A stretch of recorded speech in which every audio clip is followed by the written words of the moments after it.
جب چھوٹے تھے تو باتیں بھول جاتے تھے اور سب کہتے تھے یاد کرنا سیکھو۔ اب بڑے ہوئے ہیں تو ہر بات یاد رہتی ہے اور سب کہتے ہیں بھولنا سیکھو۔ ادب کا دروازہ اتنا چھوٹا اور تنگ ہوتا ہے کہ اس میں داخل ہونے سے پہلے آپ کو جھکنا پڑتا ہے۔ ادب یہ ہے کہ جب تم اپنے گھر سے باہر نکلو تو جس سے بھی ملاقات کرو اس کو اپنے آپ سے بہتر سمجھو۔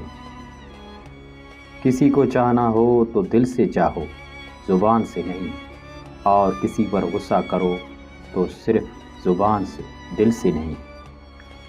خاموشی ایک عظیم نعمت ہے، خاص طور پر جب اختلافات زیادہ ہوں، آوازیں بلند ہوں، علم کی کمی ہو اور دلیل کی کوئی اوقات نہ ہو۔ انسان جب زندگی میں مایوس ہو تو کامیابی بھی ناکامی نظر آتی ہے۔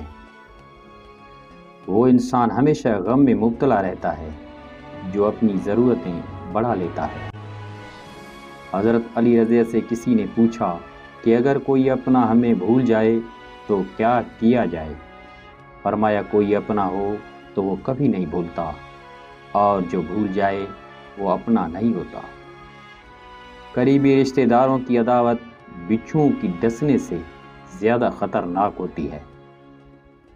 جاہل انسان نہ تو اپنی کمزوری کو سمجھتا ہے اور نہ ہی نصیحت کرنے والوں کی باتوں کو قبول کرتا ہے۔